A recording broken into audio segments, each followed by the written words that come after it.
واقعہ سلطان صلاح الدین ایوبی قسط نمبر 167 اپنا اسلامک اسٹوڈیو۔ ناظرین، یہ ایلس سے شادی کا امیدوار شخص بڑا فوجی افسر تھا۔ اس نے رحیم کو دھمکی دی کہ وہ یہاں سے چلا جائے ورنہ اسے زندہ نہیں رہنے دیا جائے گا۔ رحیم کے جسم میں جوانی کا خون تھا۔ اس نے ترکی بترکی جواب دیا۔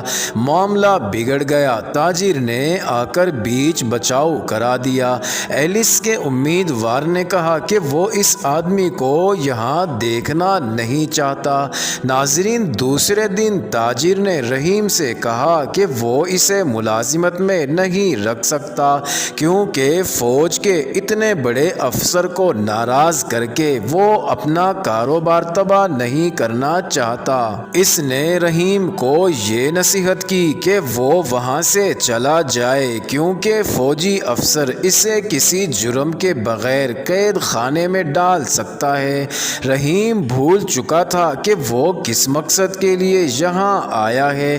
اس نے ایلس کو اپنے ذاتی وقار کا مسئلہ بنا لیا۔ اس کے امیدوار کی دھمکی کا وہ عملی جواب دینا چاہتا تھا۔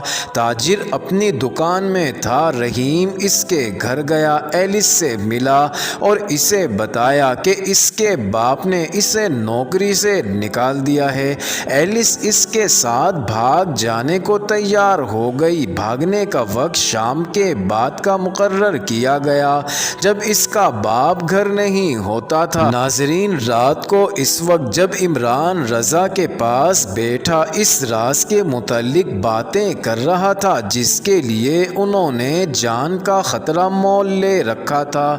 رحیم ایلس کے انتظار میں شہر سے باہر اس جگہ کھڑا تھا جو اسے ایلس نے بتائی تھی۔ ایلس نے اسے کہا تھا کہ وہ باپ کے گھوڑے پر آئے گی اور وہ دونوں ایک ہی گھوڑے پر بھاگیں گے۔ وہ بے صبری سے ایلس کا انتظار کر رہا تھا اور ڈر رہا تھا کہ وہ باپ کا گھوڑا کس طرح چرا کر لا سکے گی۔ ناظرین، لڑکی نے گھوڑا چرا لیا تھا، اس پر زین ڈال کر کس لی تھی اور وہ گھوڑے پر سوار ہو کر نکل بھی آئی تھی۔ رحیم نے جب اسے دیکھا تو اسے یقین نہ آیا کہ یہ ایلس ہے۔ اس کی آواز پر وہ گھوڑے پر اس کے پیچھے سوار ہو گیا۔ کچھ دور تک انہوں نے گھوڑے کی رفتار آہستہ رکھی۔ شہر سے دور جا کر رحیم نے گھوڑے کو ایڑ لگا دی۔ کچھ دیر بعد وہ اکرہ سے کافی دور جا چکے تھے۔ آدھی رات کے وقت وہ ایسی جگہ پہنچ گئے جہاں پانی تھا۔ ناظرین، رحیم نے اس خیال سے گھوڑا روک لیا کہ اسے پانی پلایا جائے اور آرام بھی کر لے۔ اسے معلوم تھا کہ آگے بہت دور تک پانی نہیں ملے گا۔ اسے یہ یقین ہو گیا تھا کہ وہ پکڑے نہیں جائیں گے۔ کسی کو کیا خبر کہ وہ کس طرف گئے ہیں۔ اس نے ایلس سے کہا کہ آرام کر لیں، شہر کی تاریکی میں روانہ ہو جائیں گے۔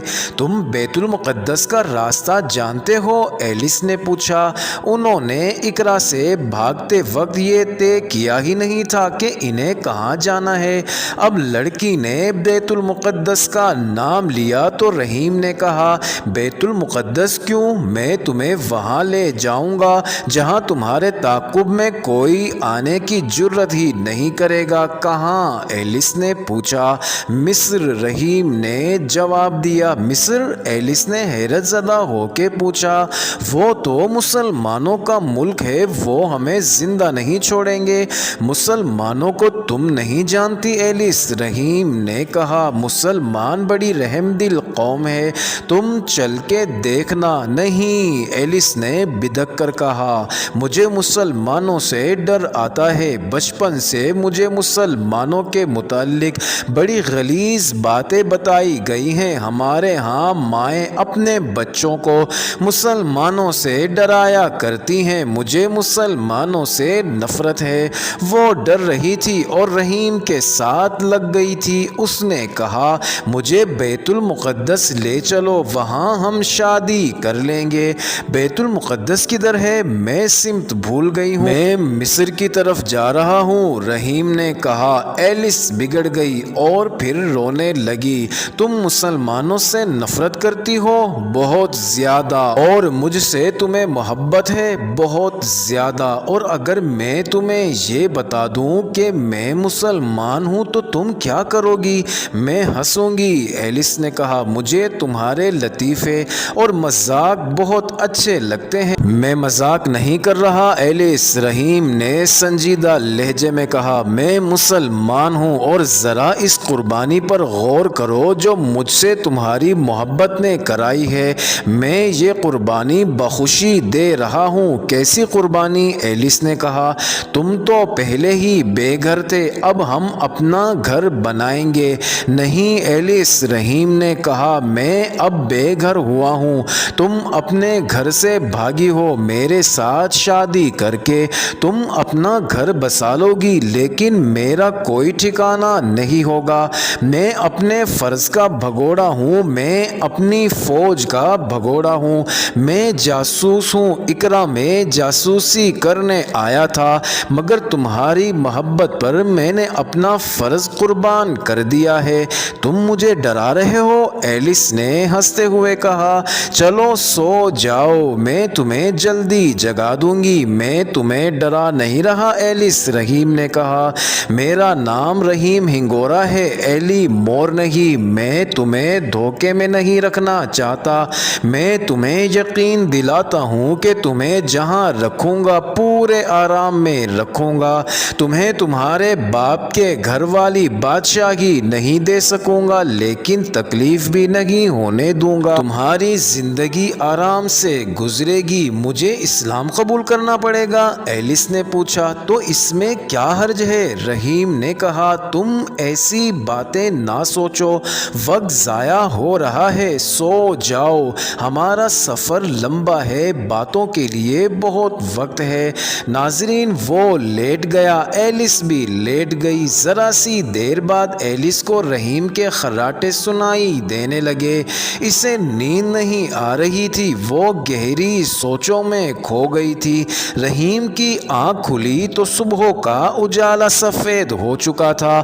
وہ گھبرا کر اٹھا، اسے اتنی دیر نہیں سونا چاہیے تھا۔ آنکھیں مل کر ادھر ادھر دیکھا، وہاں گھوڑا بھی نہیں تھا، ایلس بھی نہیں تھی۔ اس نے ادھر ادھر دیکھا، ایک ٹیلے پر چڑھ کر دیکھا، صحرا کی ویرانی کے سوا اسے کچھ بھی نہیں نظر آیا۔ اس نے ایلس کو آواز دی، کوئی جواب نہ ملا۔ وہ سوچوں میں کھو گیا۔ ایک خیال یہ آیا کہ ان کے تعاقب میں کوئی آ گیا ہوگا اور وہ ایلس کو سوتے میں اٹھا کر لے گیا ہے۔ اس صورت میں رحیم کو زندہ نہیں ہونا چاہیے تھا، اسے وہ لوگ قتل کر جاتے یا اسے اغوا کے جرم میں پکڑ لے جاتے۔ حیرت اس پر تھی کہ وہ ایلس کو ایسی خاموشی سے اٹھا کر لے گئے کہ رحیم کی آنکھ ہی نہ کھلی۔ دوسری صورت یہ تھی کہ ایلس خود بھاگ گئی ہے کہ اس نے رحیم کو صرف اس لیے ٹھکرا دیا ہے کہ وہ مسلمان ہے۔ ناظرین، ایلس جہاں کہیں بھی گئی اور اسے جو کوئی بھی لے گیا، رحیم کو اب یہ سوال پریشان کرنے لگا کہ وہ کہاں جائے۔ اقرا واپس جانا خطرے سے خالی نہیں تھا، قاہرہ جانے سے بھی ڈرتا تھا۔ اس نے اپنا فرض پورا نہیں کیا تھا، اس نے اپنے کمانڈر عمران کو نہیں بتایا تھا کہ وہ جا رہا ہے۔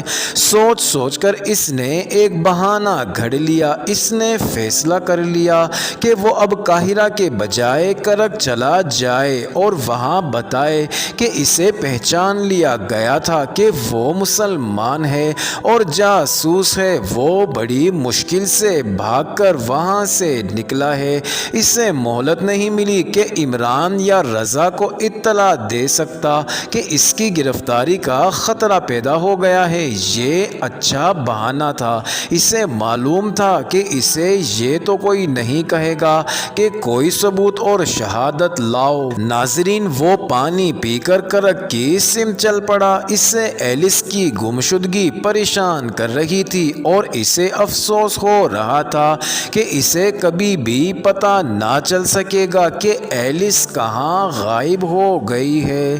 معزز ناظرین، یہ انٹرسٹنگ ویڈیو جاری ہے۔ اگلی ویڈیو قسط نمبر 168 میں دیکھنا مت بھولیے گا۔